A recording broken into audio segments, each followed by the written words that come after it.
I shit you not. I shit you not. It is located on top of a Bunnings. Images. Okay. Well, I can't see the Bunnings in it, but I will.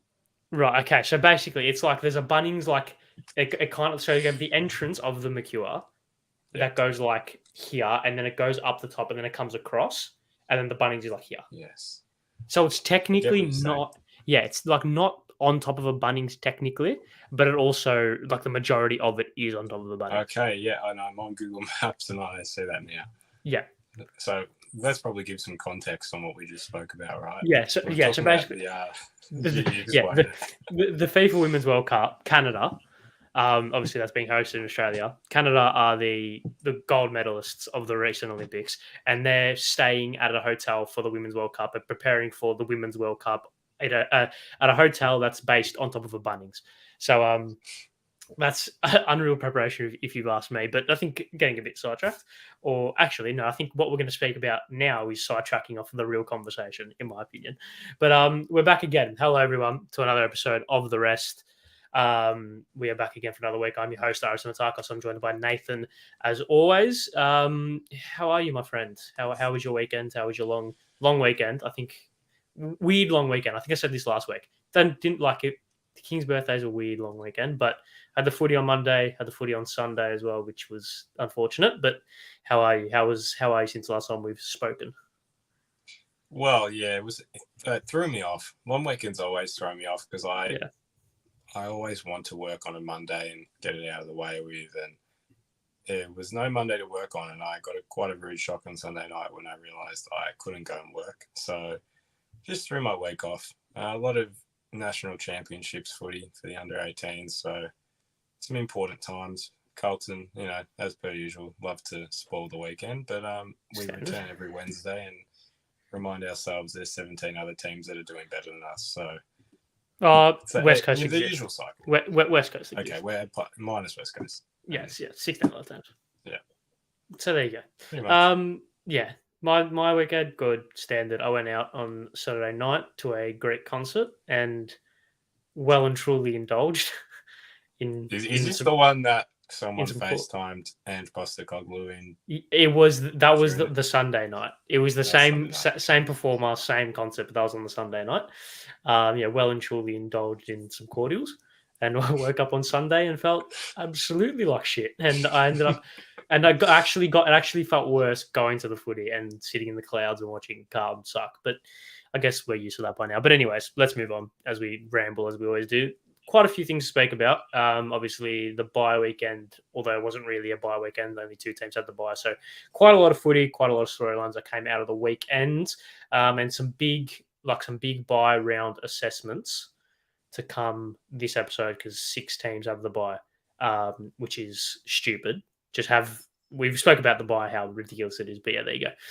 But before we start, I think we should thank everyone watching for 10,000 subscribers on the Blue Abroad YouTube channel. We have played a very, very small part of it, but I feel like it's our duty to thank everyone watching. If you have subscribed from this show, then there you go, Terry. I'll mark that one down. I'll invoice you. But no, yeah, thank you very much. Hopefully onto 20 and then 30, and then hopefully a lot more than that in the near future. But let's move on and let's speak about the actual footy. Can't wait for tip the Blues again. Look, I don't want to spoil anything, but we'll just have to wait and see. About that. But yeah, let's kick things off and let's go to Thursday night. Thursday night football was back. And we all know my opinions on Thursday night football. I hate it. And I was well and truly justified in my hatred of Thursday night footy in the first quarter of the game on Thursday, St Kilda versus Sydney.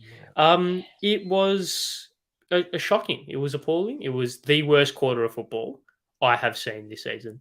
It just like it's one of those things, right? And this reminded me of it when during the Carlton Essendon game, actually, when in the Carlton Essendon game when Owies and Kerno had that mix up inside 50, right?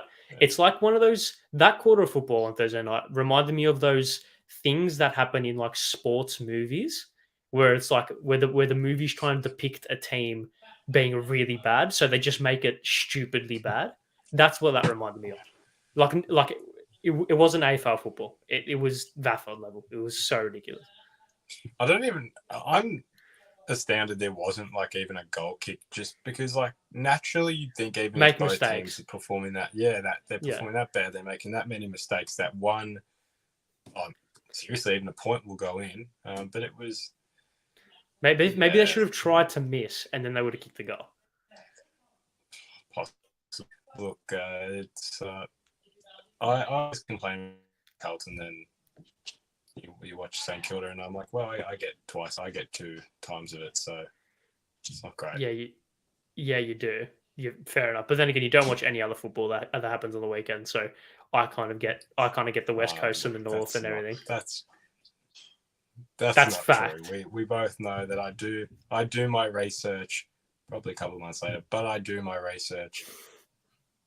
As I said last week, I'm telling you about the blokes that will be good in 4 or 5 years. And then why don't you tell me about the blokes that are good now instead? Oh, that Will Ashcroft bloke goes well. Oh, really? Does he now? Yeah, no. Mate, he got great. So that it was what, 1 goal? It was 1 goal, 1. Still, 1-1-7 to no score. Yep. And I think there was a stat. I think it was like the lowest score from the lowest combined score at quarter time since like 19 something, like barring 2020, obviously with short quarters, just like fucking time ago, bare time ago.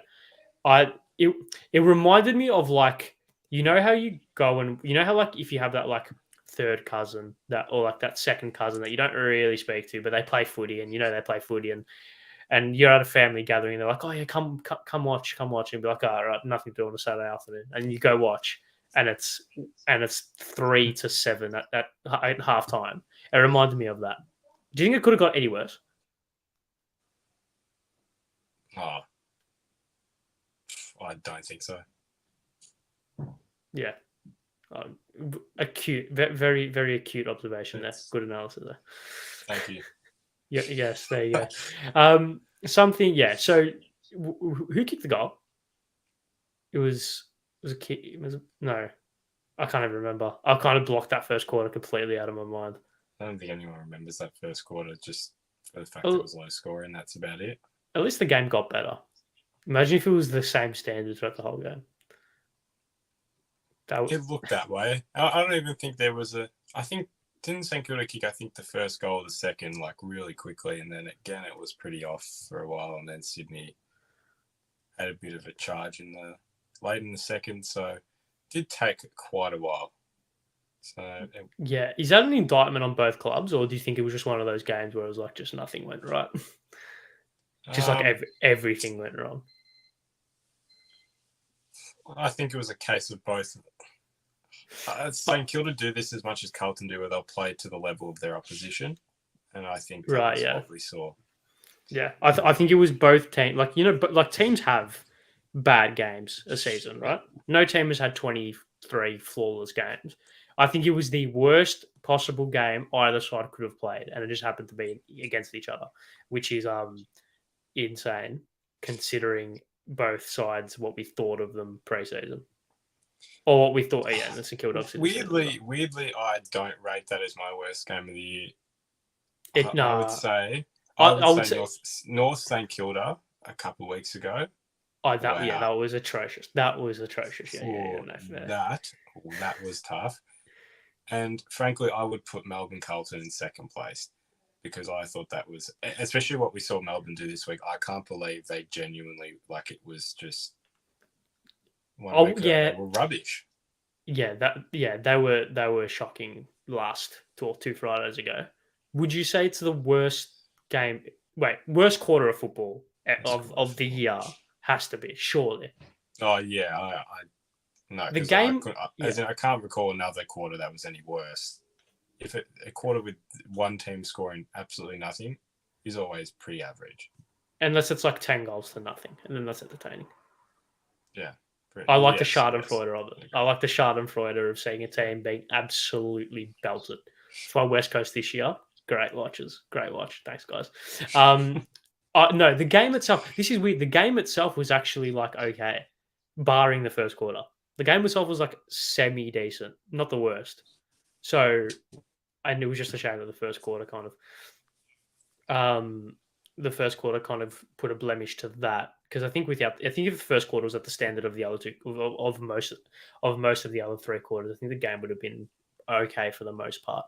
But I don't know if this happened in the first. I don't think it happened in the first quarter, but I think it definitely happened in this game, and it's kind of set off a talking point that has been brewing, and I think it had some gasoline thrown on it and absolutely exploded this week, and that is, of course, the dangerous tackle. Obviously referencing the Dan Butler on Nick Blake here. Yeah. And then subsequently the James Sicily on Hugh McCluggage. Dan Butler, of course, received 1 week. I think he would have challenged it and got it down to 0. So he's off. He will play this week. And James Sicily wasn't so lucky, well, not yet anyway. He's had his 3-match suspension, or sent straight to the tribunal. 3-match suspension was given to him. However, the Hawthorn will be appealing that as well to the appeals board, appeals court, whatever. So, yeah, is the game in a very precarious situation. The Dan Butler one in particular was utterly insane, like utterly flat out insane. You cannot justify that at all. Well, I've always had this stance, and I've said on the show that, look, even if it's not the right call, as long as you're being consistent, I can live with it. These cases, I don't. Technically they're being consistent, but it's so far-fetched to even go that far in a way. I was baffled, especially the Sicily one. I watched it maybe 3 or 4 times because I was very confused as to what actually happened. Yeah, problem was, apart from the fact that his head hit the ground. So sure, that's your consistency part, right? Because you're saying, well, you did not protect his head, concussion, straight to the tribunal. Sure enough. But then it's just completely dismissing the context of the action. It just is baffling me because, I'm a bit conflicted with the way I'm thinking about it, because they're actually doing sort of what I asked for, but it's, there's no, they're not taking into context, what's happened and, well, how it's happened, if anything. Punish what's happened rather than, actually, I don't know what I'm meaning with that comment. I won't say it, but it's just really baffling me. I'm just very unsure how they come to these conclusions. Look, the adjudication of a free kick, I think you need to look at it from 2 different perspectives. The adjudication of a free kick for a dangerous tackle, and then obviously the suspension given for a dangerous tackle. I think it's similar.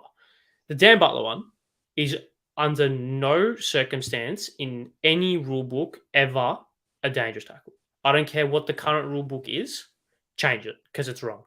It's wrong. We're not playing AFL football anymore. It is utterly absurd that is A, given a free kick against Dan Butler, and B, given a bloody suspension, 1 week suspension. Yeah.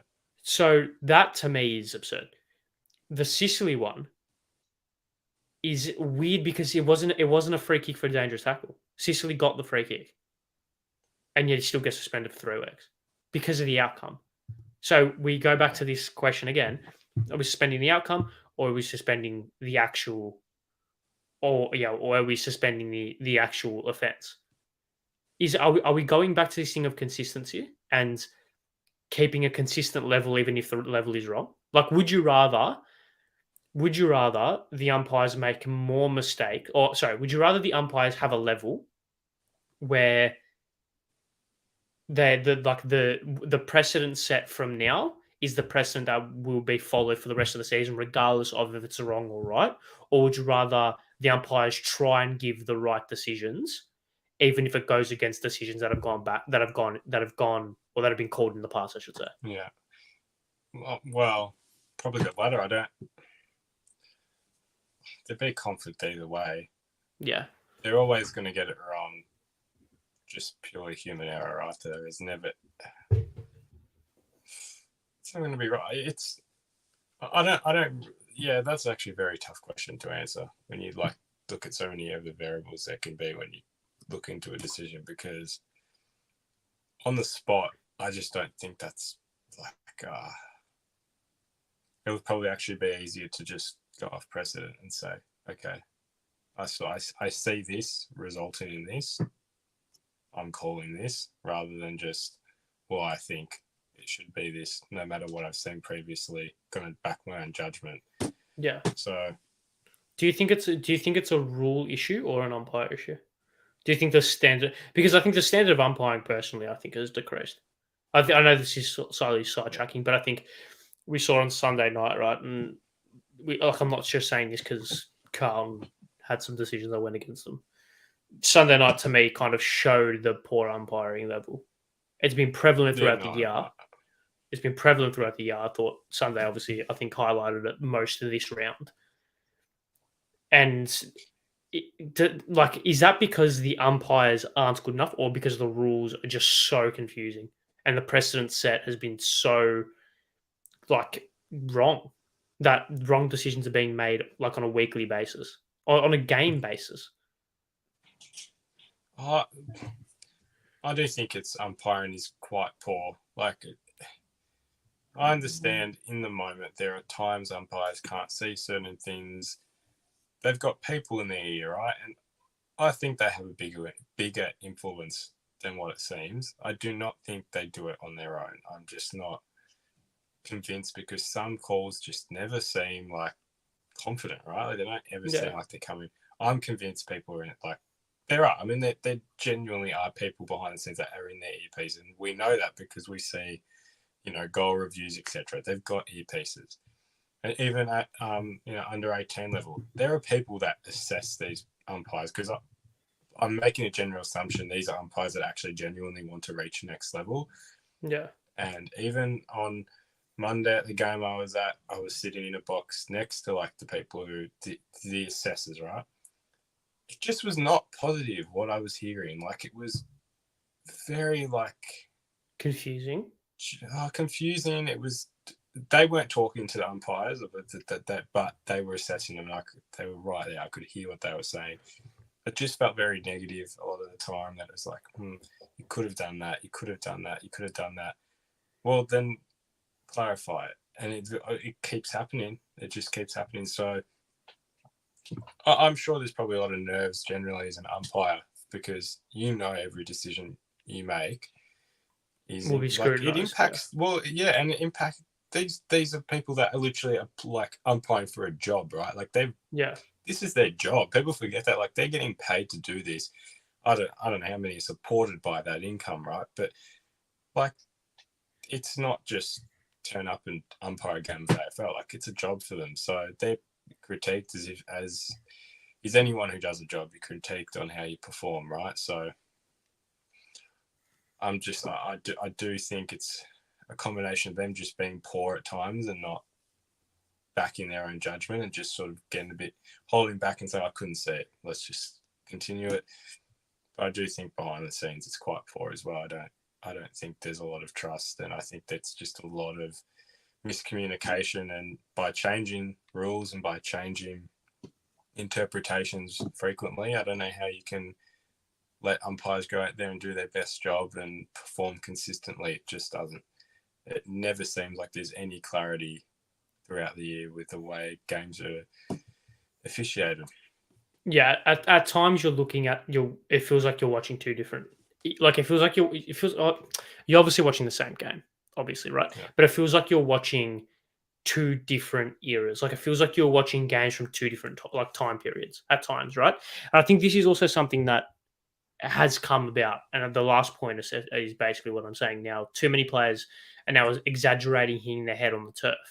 This is what it's become now. In the same way that last year it was That's a very good point, I think. In the same way that last year it was lifting your arm up in a tackle to draw a high free kick. They gave it every single time. And Ginnivan, like I'm just using him as an example because he does it a lot, kept doing it every single time because he would get a free kick every single time. How are you going to blame and people are upset at players for doing it where they're getting rewarded for doing it? So stop paying it. In the same way that people are like are complaining about kind of not players exaggerating, because I don't think any players are going to like exaggerate themselves like constantly. I know it does happen. Players are going to exaggerate themselves hitting their head on the turf to get a free kick. You need it. The source of anger is at the decisions, I think. But I think the reason for those decisions are made because of the poor rules, which is obviously something that is it's kind of it's hard to explain. It's like where do you draw the line? What do you kind of regulate? What do you regulate? Do you go to the source itself, the rules, which obviously people complain about rule changes every second minute, right? So that's obviously going to upset people. Or do you address the problem of the umpires, or do you address the problem of something else? Yeah, it's just a tough You ask good questions. I gotta say, you bring up good topics. You leave me. Thank you. You leave me here, and I don't. It's such an open question. I think we always say this, right? Like we will bring this up in a year's time, and we'll still be asking the same question. We'll bring this up in 6 weeks. Just like 6 weeks ago, we brought it up. 6 weeks from now, we'll bring it up. Next year, it will be something else that's stupid that we're going to bring up. This is why we don't speak about it, because it's like this is exactly why we stop speaking about it, because we just come to this conclusion again. Yeah. I feel for umpires, you can understand the stress. Oh yeah, I do going through when they're out there. Yeah. But the game has. Well, actually, maybe I'm contradicting myself by saying this, but the game's been around for 150 years, yet we are still unclear on the rules of our game. Like, think about that for a second. And there was someone last year that said AFL is a game where there is no like clarity on what's a mark and what's not. Like a fundamental of our game, right? And there is arbitrary. No clear definition. There's no definition of what a mark is. Yeah. We saw that on Sunday as well. And that was probably with Essendon as well. Like, there was. You just sort of shake your head and think, if it's not that, then what is it? Yeah, exactly. That's what it is. If this is not something, then what is that thing? What is it? Yeah. But in the same vein, if this is something, then what isn't that thing? So if Cozzy Pickett, right, slightly tangent because this is more MRO than umpire talk, but when Cozzy Pickett cannonballs his shoulder into Bailey Smith's head, and that's 2 weeks, what's 3 weeks then? Someone killing another player on the field? Like if James Sicilier executing a legal tackle, getting a free kick, and just because McCluggey cheated on the ground and happened to knock himself out, or he happened to get knocked out, I should say, that's 3 weeks. Then everything's going to get 3 weeks, right? You got to have some nuance. What was funny is that the tackle wasn't all him, because I can't remember what other Hawthorn player was that sort of Tyler Brockman. He got in the way. Yeah, I'm pretty sure he made. Well, that's what they argued. That's what they argued at the tribunal. Yeah. So, it's just so terribly confusing. And that's just from an umpire's perspective as well. With MRO, we could be here for ages, and we kind of touched on it as well. I mean, this is once again why we don't speak about it, and I feel like it's one of those things where, like I said, the MRO will never get it right every single time. The umpires will never get it right every single time. It is just the frequent nature of them getting it wrong, and also the kind of upsetting and confusing circumstances in which you go to the footy and you don't know what's going on. You don't know if that's free kick. You don't know if that's 50. You don't know if that's going to be 2 weeks, 1 week, a fine, whatever, right? So it's like, what do we do? What's the point, right? At the end of the day. Although, one person I do feel sorry for the most is David Zeta, because that man's, I mean, he's alluded to it, that man's bank account and his cholesterol levels. For those who don't know, go on David Zeta's Twitter, right? Arguably the best in the business. Would you say? I would say at least top. For this, yes. Oh. Just I think in general. I just think in general, definite top 3. He hasn't really ever said a bad thing, like in terms. Just gets it right. Just gets it right. Gets it right. Does it well. He's a funny man as well, and I feel sorry for him, because as much as I think the Twitter following would have exploded, especially in the Crips kind of area last year, and I think it's only just increased this year. Surely he has to get a lifetime membership at like Schnitz or something. Sure. Well, like a yearly supply. He needs to use. This is a bit of cross promotion. He needs the 20% discount. I'm pretty sure the Jumper Punch boys. There you go. Right. So there's a bit of connection there. David Zeta. So is it David? No, I've completely missed up the name. It is David Zeta. No, it's David Zeta. David Zeta. If you're listening, head over to the Jumper Punch on a Tuesday night, and those boys there will give you a nice discount. Nice discount on some schnitz. On some schnitz. And there you go. And you've saved some money and you're eating good. So eating good or eating high cholesterol food? Look, it's both. It's all the same. Surely the tribunal can be sponsored by Schnitz. Surely. Oh, you never know. I'm sure there will be one day where it's sponsored by something. Like the Hungry Jack's Tribunal or something. The Tribunal brought to you by Schnitz. Oh no, just like the MRP comes out, is like, this decision is brought to you by Schnitz. The jury has come to a decision brought to you by Schnitz. Mate, he's been fined $1,000 and the value of a Schnitzburger as well. Like what? Yeah.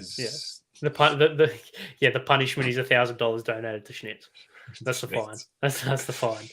That's the fine. Anyways, we've gone delirious because MRO talk is painful. Anyways, let's move on and let's touch on King's birthday. Fraser and D. Good day, good cause, good game.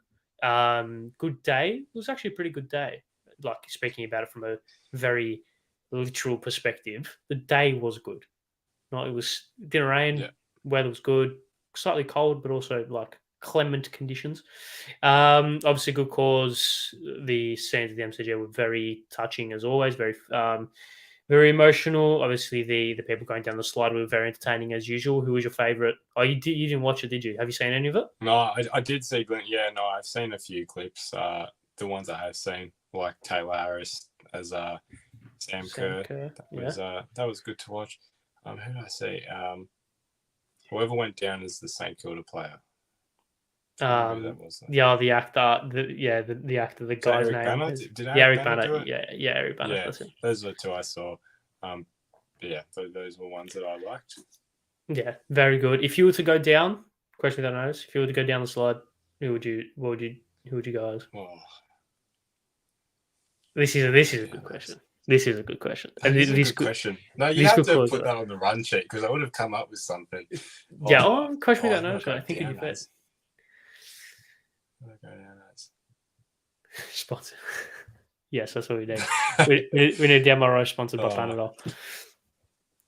Have you got one in mind first? No, I don't. I think this is good. We can kind of, if anyone in the audience, what would you go down as? Maybe we can get some inspiration. Would it be like a footy player or something? No, because Eric Banner obviously went down. My mind went to like a Super Mario. There would be, I don't know who, but that just seems it's like, he's gone as Mario. Like, wait, no, I've got it. I would go down as BT. So BT would have to commentate me dressing up as him going down the slide. That's what I would do. because I think that would just be top quality that would be content. good. That would just be That top would quality quality content. content. Yes, I'd agree with that. Now, see, I even in soccer, you know what I just think? I'd love to go down as Ronaldo, but the version of Ronaldo that was made into a statue that looked nothing like him. Now, Right. How are we going to do so that it's then? like no, well, I don't. But it was like the hair was fully combed over. Yeah. His nose was misplaced. Yeah, the But teeth okay, are it's shot. hard to do. Yeah. That's what I think. I'd love to do it. I'd do a bit of a piss take rather than just go as character A. Like I'd Yeah, it goes do like it. Mario. Yeah. No, it was good. Something like that. Yeah. You have to make it like you have to like really put yourself. You have to really go out there. It's great. Yeah. Even the chief as well. What he did was very funny. What's been the best like of all time? Oh, best. If you can remember. I think there was one. Revolt. Nick Revolt's what he did. Mercury. Yeah, Freddie Mercury. That's probably up there as all time. Yeah, that's probably one that comes to mind. It's like weird when you ask the question. I actually like don't remember any other. Like you just forget like the previous years. Yeah, it's like they're just like yeah. Fuck. Well, I can't even remember what year Revolt was for like that year. Yeah, it would have been before COVID. I reckon it was 2019, probably something. Yeah, maybe. Like yeah. No, I don't have I honestly just can't remember enough to give you a best of all time. It just happens. It's like the grand final sprint, right? It happens. It just happens, and then you just forget about it. Gets talked about. Yeah, or no, they show the highlights packages the next time it happens, and then that's it. That's it. Yeah. And that's it. But no, obviously I think it's up there, like one of the better kind of traditions that we've got as a sport. One of the better traditions we've got. And I think I said it last year. The King's birthday holiday itself sucks, so it's glad that we've actually made a day out of it. So yeah, there you go. But let's speak about the game quickly. And I know it's kind of ironic that the first time I'm actually speaking about Collingwood is when they lose. But no, I do want to, because we're actually speaking about Collingwood next because I have the bye. But the game itself, I saw this stat. I think that funnily enough, the St Kilda Sydney game. Yeah. That I know what you're talking about with this one. Actually had a higher score, but everyone was shitting on it. And then this game. Yeah. This game had a lower score, but everyone's raving about it. This game was like, I know you're working, but this game was mental. Like, this game was fucking awesome.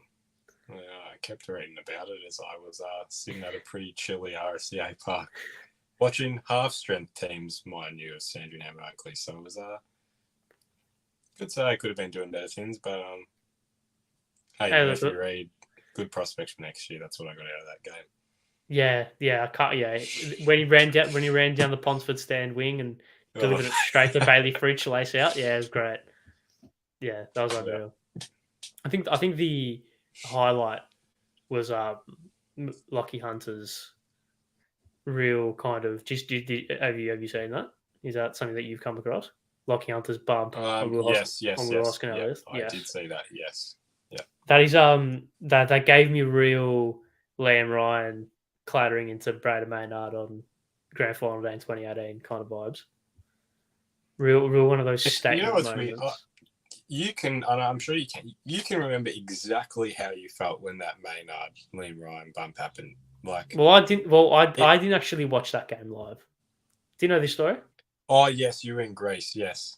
Yeah. Should I tell? So. Is the story funny enough? You should tell the story for this. Yeah, it is. Okay. So basically, we're sidetracking, but 2018 Grand Final, I was not in the country. I was lucky enough to go on a trip with school to China, Cyprus, and Greece for the whole of September. So from September 1 till September 30, I was overseas. So I missed the entire final series. Anyways, my one of the teachers on the trip, mad Richmond supporter, right, like fanatic, and we watched the prelim on a beach in Lefkada, right, on in Greece, a city in Greece.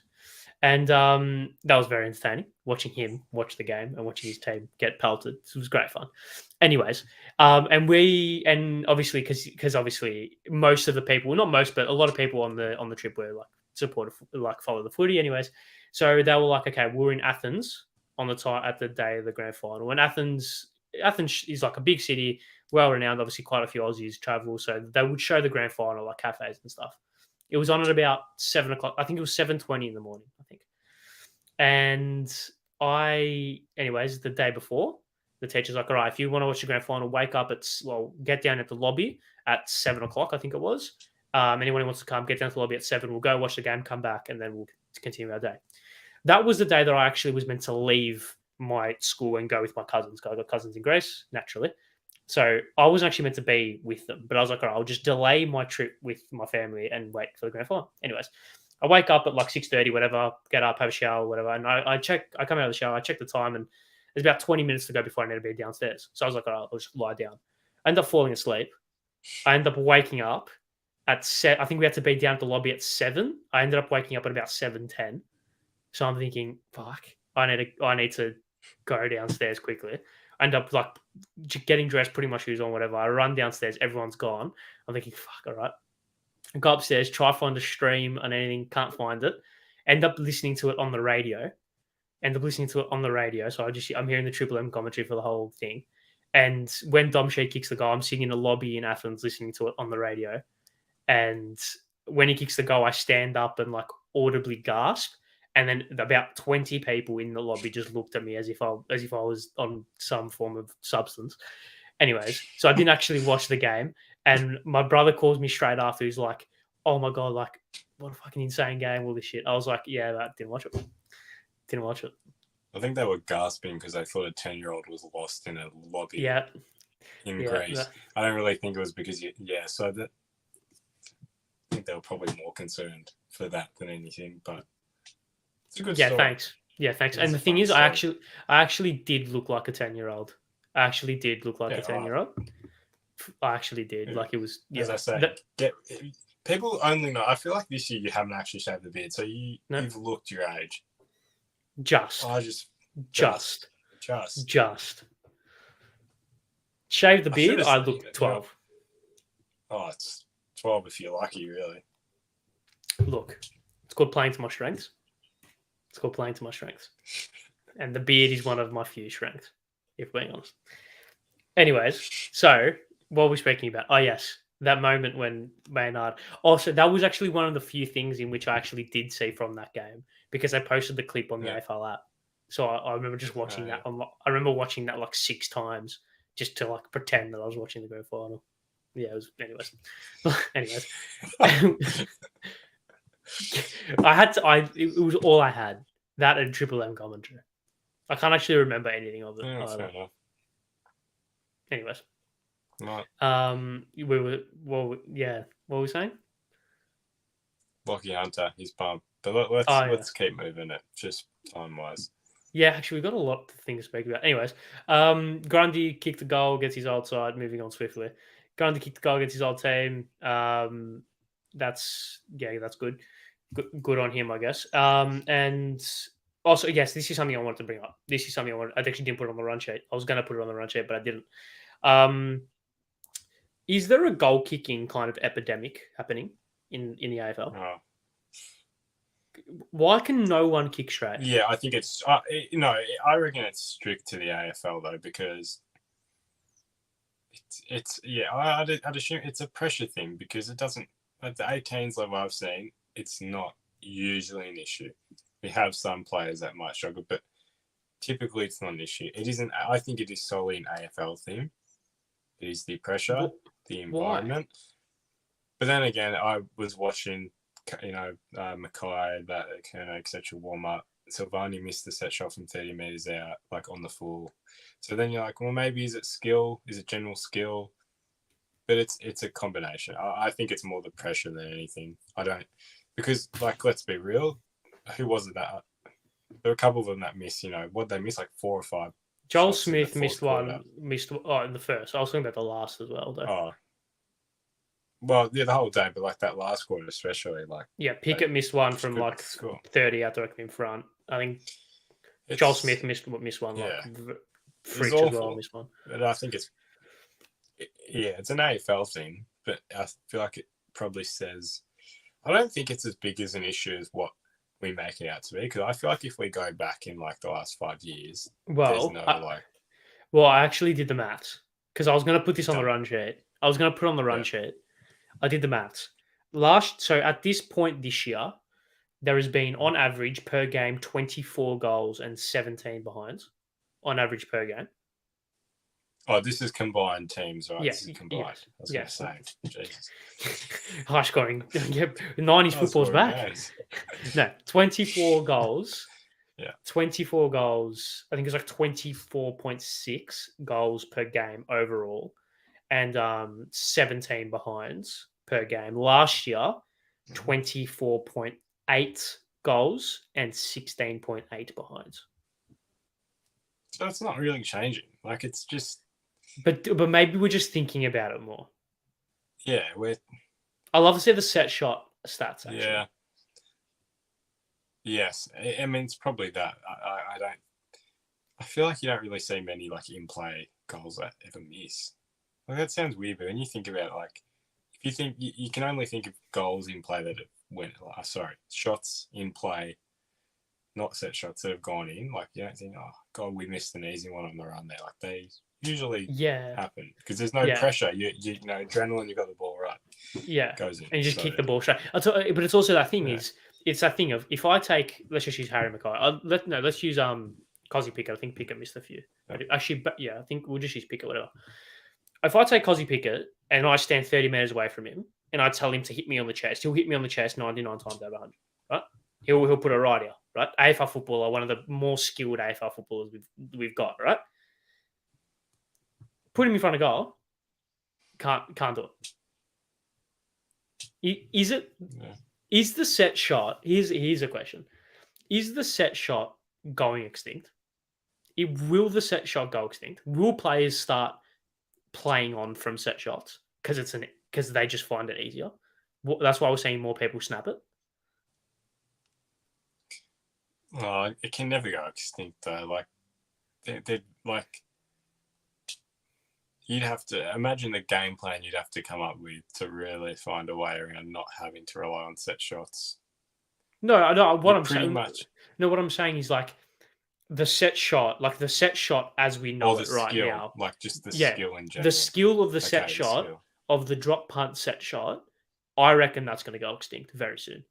People can't do it. Yeah. People can't do it. People are snapping them for a reason. People are playing on. People are using the arc, They're running around the man on the mark. I genuinely think it'll be one of those evolution stages of the game where in 20 years, 20, 30 years, we're seeing people snapping them from literally everywhere. And if people are like 45 meters out or beyond, they're like running in and like kicking the ball as if it's a field kick. I think the set shot's going extinct. Yeah, genuinely. No, it's a fair call. I'd be very surprised, like, because surely they're never going to teach. They're not going to stop teaching that skill. If it works at AFL level, it's got to be.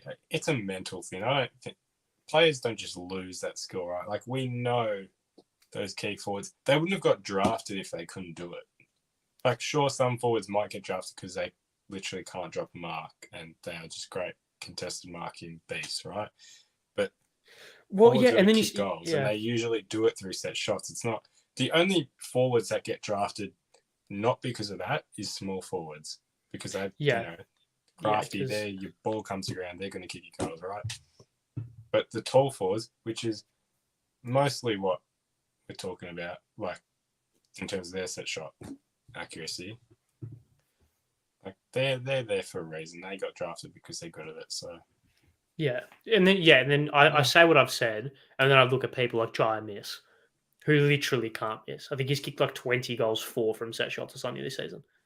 Like he's one of the forwards in which I love. I love Jai Miss. But anyways, interesting. I think interesting. It is. And you know what's more interesting? We have 16 to talk about in 15 minutes. Okay. So buy round assessment. Here we go. Collingwood. Do you want to take the reins of this one? Hey, the Collingwood Magpies will finish 12th or whatever it was you said. It's 13th. Look, I'll take it because I know you won't take it.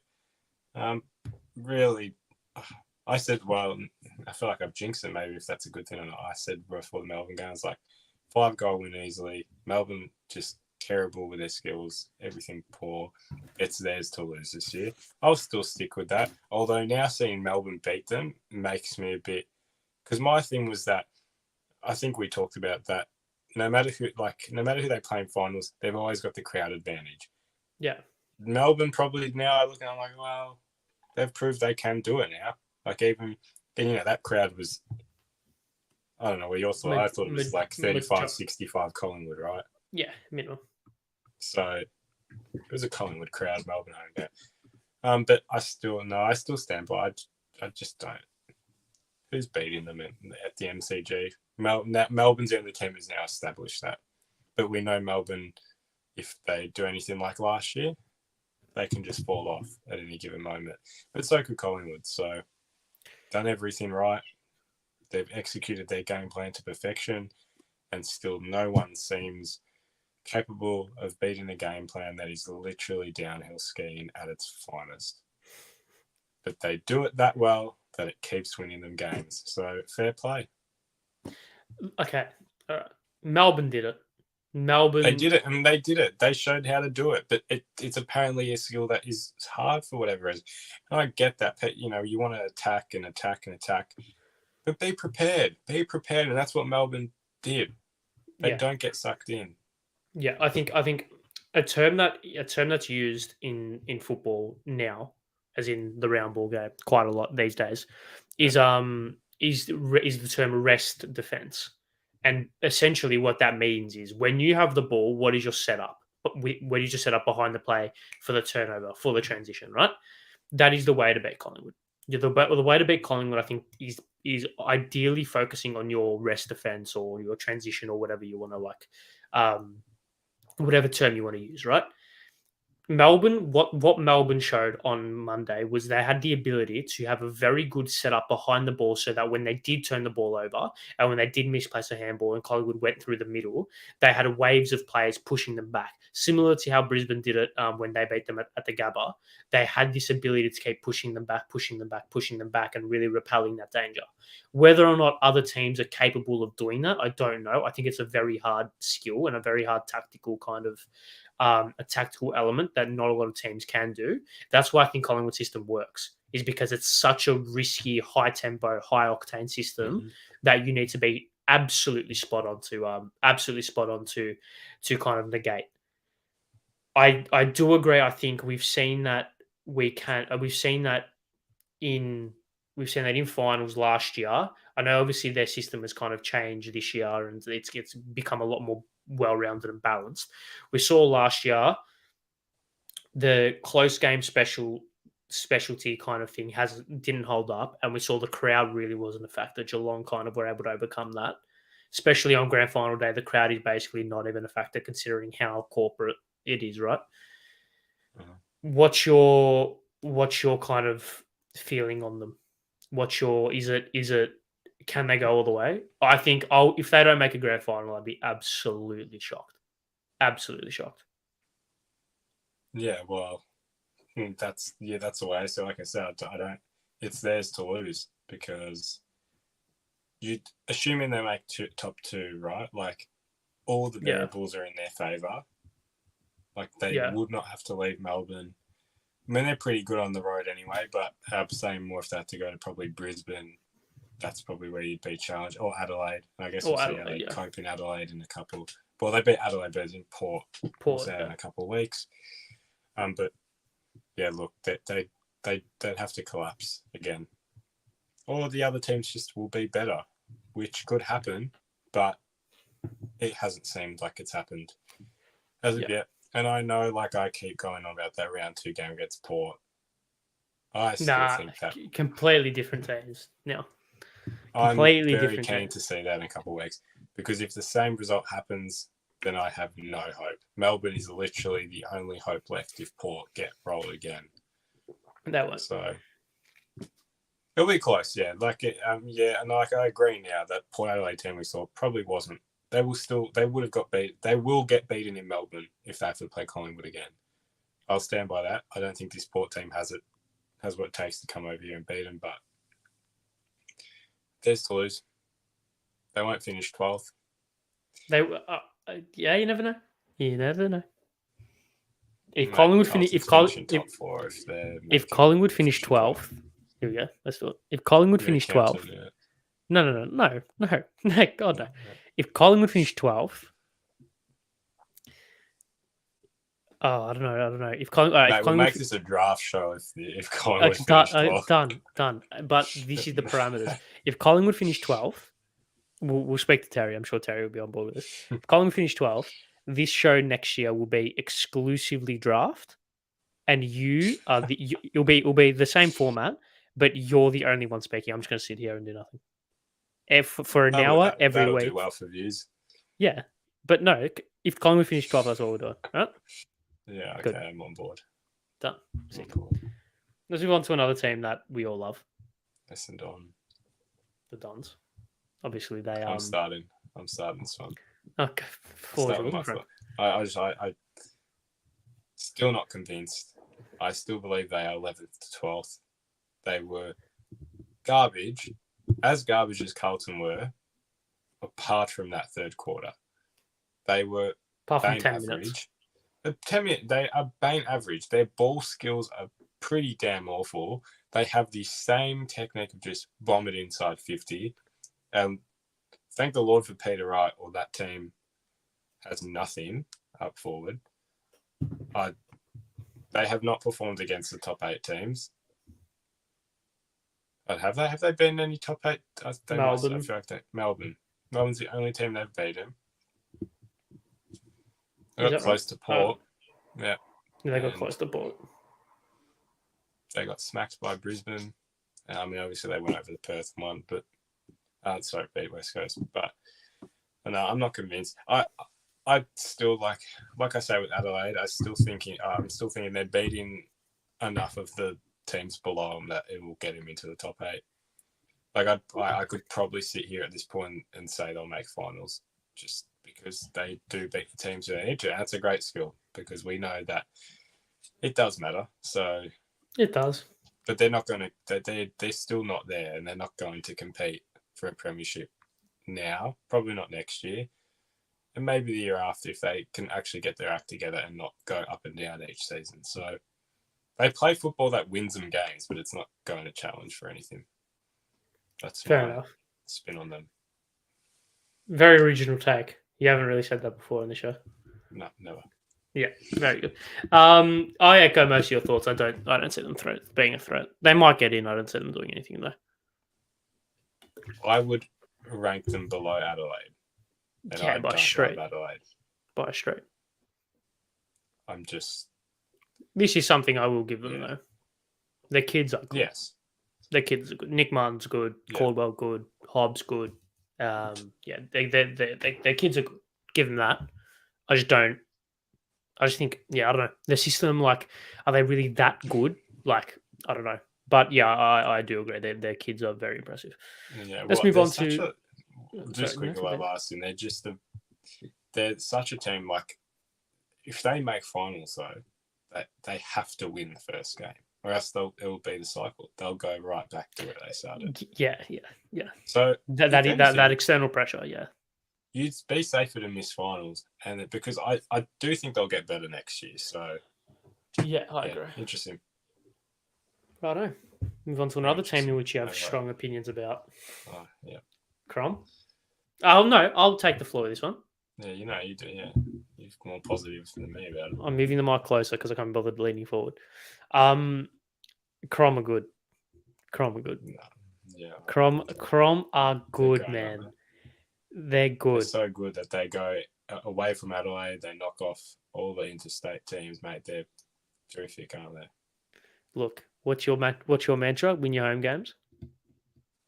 Which they do, and exactly. It's probably going to be enough to get into finals, but they don't do it anywhere else. Like, doesn't matter, because once finals comes around, mate, it's a different ball game. I'm going to go out on a limb. Adelaide will make the second week of finals this year.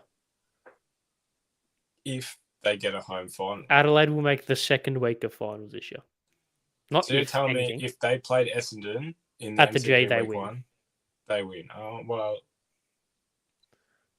They The only team I see them beating on the road in finals is the Bulldogs, because, like we said, it would be neutral ground. That's the only team I see them beating. Otherwise, no, they're phonies. Dons can't get it done any other place than Adelaide. Adelaide are good. And you'll see it against Collingwood in a couple of weeks' time.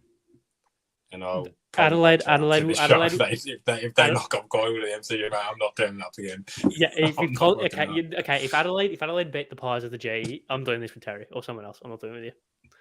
You have to take. I'll take 1 week off. A 1 week ban. I'm imposing a 1 week ban if Adelaide beat Collingwood at the J. Oh, seriously, I'll take that. Right. Mate, make it a full season ban. Oh, I don't think I can do it. I don't think I put my go face to the on MRO. the You have to go to the MRO for it. You have to go to the MRO. But anyways. Yeah, my analysis. Phonies, but can get it done in Adelaide. Probably will make finals because of that. But they're not a contender. They're just good at home, crap away. Fair enough. I disagree. Anyways, West Coast. Even. What's the point? What's the point? Why'd you even you could have left it and no one would have questioned you. Really. Good point.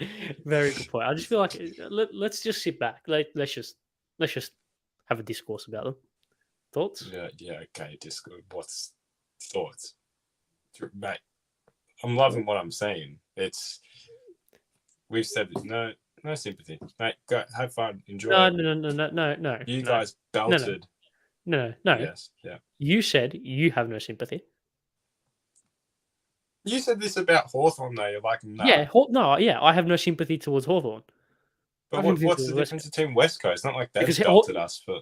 Yeah, but Hawthorn. I don't like Hawthorn. I don't like that club. I don't. If anyone from Hawthorn's watching this, that's for comedic purposes as well, by the way. Well, look, okay. Well, then I just mirror your thoughts for West Coast. But I can't even believe they can field a team half the time. Mate, do you reckon? What was his name? I'm just Ryan Marriage. What turns up for his first week on the job and let's go back to last week where you gave him shit and then he rocks up on Adelaide Oval and kicks 4 goals. I didn't say that. I did not say that. Did I say that on? Hey, look, he wasn't impressive. Whenever I saw, he was just. You did. You did. Yeah, no, you said that. You said that off camera. But it's on camera now, isn't it? It's on camera now. No, my opinion on comedic purposes. It was not impressive. Yes, it was just what I saw from him in a couple of rep games, he just, I don't know, just saw him. I was like, yeah, good VFL player. And frankly, he probably is because he's in a waffle team. So yeah, right. No, I mean, look, credit to the boy. Kicked a couple. Yeah, he did well. Kicked a couple. I say I don't have sympathy for them. I very much enjoy seeing teams get battered. It's very funny. That's great. Seeing teams get belted by 150 points is one of my guilty pleasures. I will go back and watch the highlights of the Geelong Melbourne game in 2011. Just on I have done it 2 or 3 times, but that's it. The record breaking part. I don't think I do it for. Don't think I did it for the enjoyment, like you said, to just sit there. I sit there and enjoy watching a team get belted. It's great. It's good. You cannot tell me it's not funny. It's funny, but then it's like West Coast. It's just like it's intriguing. It's intriguing, but they're so boring now. But I'm just wondering how I don't get into it as much. Yeah, I don't know. I enjoy it. I also like seeing kick a lot of goals, especially if it's like an away team. It's funny. Yeah, you're right. As long as it's not Carlton, yes. But then again, I think some sadistic people would want to see us get belted by some of our supporters. Anyways, moving on. Hawthorn. They won, and I actually went back to look at the tips from last week. I said that I was very tempted to tip Hawthorn, but I didn't. We actually spoke about them not that long ago on this show, so I don't think we will repeat ourselves too much. But they've shown that they've got a really good young core. Their future's really bright. Still some glaring holes in that list, and still some areas that they need to improve. But I think they've exceeded expectations, right? Surely. Yeah, well, they've definitely exceeded it. I'm still not sure where I sit with them because, like, they're playing with a lot of freedom. They're clearly not tanking. Yeah. Because they can't really lose, right? Like, realistically, they're never going to be good enough to actually get high enough up the ladder to affect what draft pick they'll get anyway. So Yeah, they're destined finish. for a bottom four, yeah. And look, the bottom, like, I don't really think they'll. Weird stat I saw actually with Harley Reid, right? Well, not with Harley's, but I think it's like the last 10 years, the number one pick, whatever team they've gone to, hasn't actually, like, they haven't won a premiership at that team. So I've been thinking about that. I was like, maybe Hawthorn are better or not. Yeah. So the team, does that make like, whoever, whatever team number one so pick what, goes 12, what, it would have been the Giants and Gold Coast for a couple of them. St Kilda haven't won one, Ware haven't won one, North haven't won one. It might not be exactly 10 years, but something like that. So no, it would be. It'd be at least 10. Yeah, but they're sort of in a good position either way. Yeah, because usually your top three picks are locks to be good. Usually, most of the time, 90% of the time, maybe one will go bad. Unless you draft a certain. Let's not talk about that. So yeah, look, we all know who we're referring to. Yeah, and look, I think they're placed. They're in a good place. Being in Brisbane, that'd be fun. That's a joke. Yeah, imagine being in Brisbane. And we didn't even talk about Brisbane and their away woes, but that's for another episode. But not. Yeah, because we do that every week. Nothing new. But, yeah, nothing.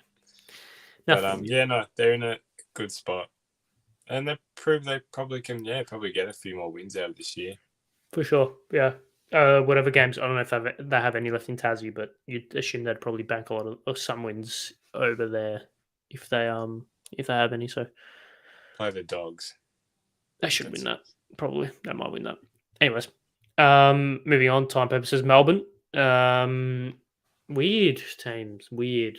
Really good on Monday, barring execution.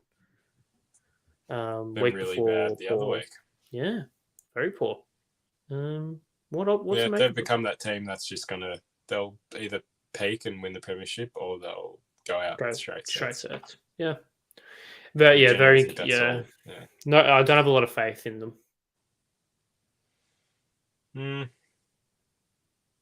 No, I do. With that list. The list is good. Yeah, relatively injury free as well. I know Oliver has been out for quite a while, but they'll get him back relatively soon. And apart from that, that's pretty much full strength.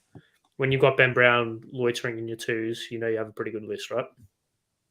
Yeah, no, for sure. But yeah, it'll be whether they peak, and we'll probably get a good indication around round 21, round 22. Yeah. I mean, last year they peaked too early. That's obviously quite clear to say. Yeah. What was it, 10-0? And then, they fell quite soon after that and really didn't make a splash in finals. But, that's pretty much it. We've got things to worry about. So let's finish things up with the preview. And let's tip. Tips last week. I won a round. Oh, you'll be happy this week. 4-2. Come on. Easy stuff. It's impressive. The two primetime games I got. Friday night, Saturday night. Thursday night, Friday night got. Who else did we tip? That we got right. Giants. We both tipped the Giants, and we both tipped. Who else did we both? Well, I went with Carlton this week, so you could do you understand now why that tip is? Because it would have been 3-4. So, anyways,